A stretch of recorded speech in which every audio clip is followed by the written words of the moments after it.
Afternoon guys, thanks for stopping by. What we're doing today, or this afternoon, been out for 4-wheel drive. Hopefully that video will be up soon. Not sure how long it'll take me to get this one up because it's going to be a few days job, so it might be a few bits here and there. What I'm looking at doing is pulling out this plastic tub out of the back of the Pajero because this is going to be where the spare battery is going to go. Realistically, I think I could probably just drill straight through with this and be okay, but I want to just pop it out and have a look at it and make sure there's nothing under there that I'm going to be drilling through, any wires or anything like that. I think we're pretty safe. So now I know I could have just looked online and seen how to take this apart. I think it's going to be fairly straightforward. I think there's some pops in here. I don't think there's much to that. I think that's almost going to pull straight out once I pop those. Let's have a look. Okay, well that's the easy part. So there's just 3 of these things just on the inside, so you can just let in, just pop that out, and it looks pretty good. We might get in there and check it for rust anyway. Put these things aside. There's another one of those floating around somewhere. It looks like there's a screw there, and it does look like it goes up under here, which looks like we're going to have to pop these out as well. But they're piece of piss. There's just a, I think we can get your finger under there. There's just a bolt under there. So we'll undo both of those 2 screws, and in theory this will come out. Assuming all is good, I might just drill straight through. Swing underneath. So I think this is roughly where we're going to go here. This has been coated with something. I have no idea what that is, but I don't mind it. It's coming off on that corner. But anyway, we're going to drill through. I'm just trying to think. I might actually want to put the battery on the right hand side. That's where the solar panel is going to come in. That being said though, I'm going to run the cable from the front battery down the left hand side. So anyway, we'll figure that out shortly. I'll have a look inside. I'd like to keep access to the jack, so I would like to keep that plastic in there, albeit I don't think that needs to be there for that. And I've got a bit of an idea about, I'm going to knock up just a frame for the battery and hold on. As you can see under here, it's a little bit dirty. I gave it a bit of a hose off when I got home. And there's our booze bash plates that did their job today. We pretty much sat on those. I think that middle one under there, there's a transfer case, and didn't have any issues. So, and you can see the Bilstein shocks and the Lovell springs there. This is the rear guard, booze bash plate again, but luckily that's not going to interfere with this. I'm glad I fitted that first before we started pulling apart this and starting to drill a hole. So we'll have a look and see where we want to go inside, where that battery is going to fit. And then we might start having a look at popping some holes in that. That seems reasonably solid, so I think that's going to be okay. I might also put a piece of plate aluminium across it just to brace it there as well. But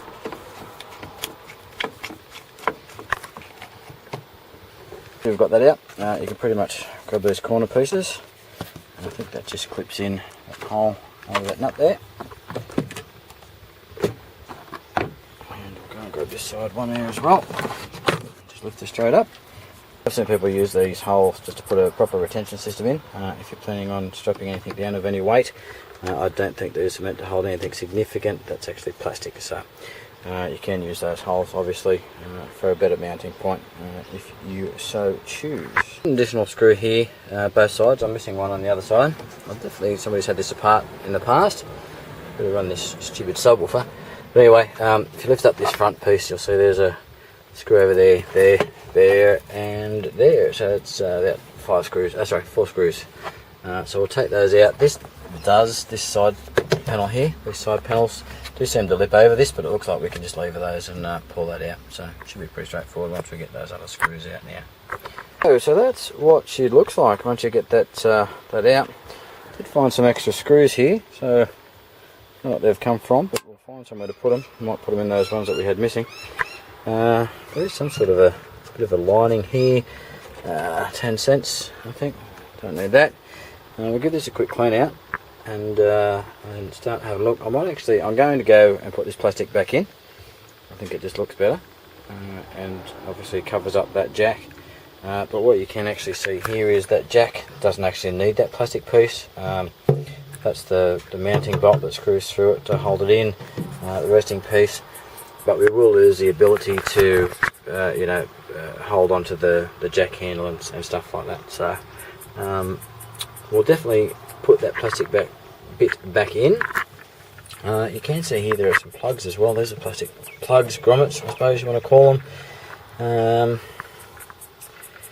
I could come in there, I think, but I don't think there's anything I really need to run through there. I do want to put some run an Anderson plug out the back, which will run power to the caravan, mounted up under there somewhere. I'm not real sure where I want to put it. Probably use one of these holes and come out there and just mount it sideways or something like that. They've had reverse camera or something in here. And as far as the solar panel goes, that's going to run down there, run down the inside of the door, and it's going to come in through that there. So that's what they look like. Piece of piss. Those 4 screws at the top, a couple of screws here, those tie down points there, and then just pop these out the back here, and that pretty much pulls out. You will have to lever this up a little bit. You can do it with it all still mounted on both sides. Once you do that, just watch your fingers obviously, because these are reasonably sharp, and she'll just pull out. Now the tub does seem to drop in a little bit. It's further forward here at the top. It sort of drops in, so when you're lifting it out you just need to give it a good pull, and she'll just pull out. That's what she looks like there. Now I've actually got some more of this insulation. It's only reasonably thin stuff, but I'm going to throw a heap of that in here just for sound deadening, and go up the front and just give that a good cover, so that'll help reduce some noise there as well. Now while we're talking about this harness here, this is pretty much just everything that goes to the door: rear fog lights, wiper, squirt bottle in here, high level rear light. So there's not much actually in it. There's only a few sort of wires. Looks like there might be about 10 or something, maybe a dozen in there. But as you can see, there's plenty of room for us to sneak in there and go through the back and get inside. I'm going to start pulling some of this rubber off. I don't think I'm going to bring this under that, because that's going to be on the edge. A bit safer, I think, just to run down the outside and go through that there. I'm going to see if I could just pop this off just here, get in behind it, without actually pulling that whole thing off again, because that's a bit of a pain in the ass, frankly. You need to take that top piece off to get this bottom piece out. So if we can just reach in behind there and run some cable down and out here into this this well, we'll be much better off, and it'll be a much easier job. Now I was going to do more filming than actually fitting here at this point. Anyway, just get hold of this top piece, lever that forward. You'll see there's these pops here and here, and then this one sort of levers forward as well. There are some, I'm not sure if you can see in there's some points where it screws into the wall. We're going to leave those there because we can actually access what we need in the back there without causing any issues and without having to pull that whole thing off. I am obviously going to have to remove that passenger seat and some of that inside trim to run our large gauge wire up inside here. But we'll get to that later. Okay, so we're done up here as far as routing the wire with the solar panel for the positive anyway. What you'll see is I've run positive from up here across to here. It's about to get some rain, I think. A bit of cloud up top, and then I've zip tied it over here and then run it back here. Alright, and the reason I've done that is you'll see the solar panel sitting up on top, and I've actually got it on top of the cage there, which is the way I've had it before. And it sits in nicely in between these 2 points. I didn't have to do anything with that. And that holds it there. And that tie down hook, same as I had it on the deleker. So I can tighten those up when I need to. But what I can actually do is, sometimes I carry kayaks, or if I want to carry anything else other than the kayaks on top. So when I put the kayaks on top, you'll see that sits proud of here, and the kayak tends to sit on here and go up and sit on the front bar. But with this on top, it actually rests on here as well. So what I need to do, or what I can do now, is because I've ran that wire across there, if I need to carry the kayaks, or for whatever reason, I can actually undo these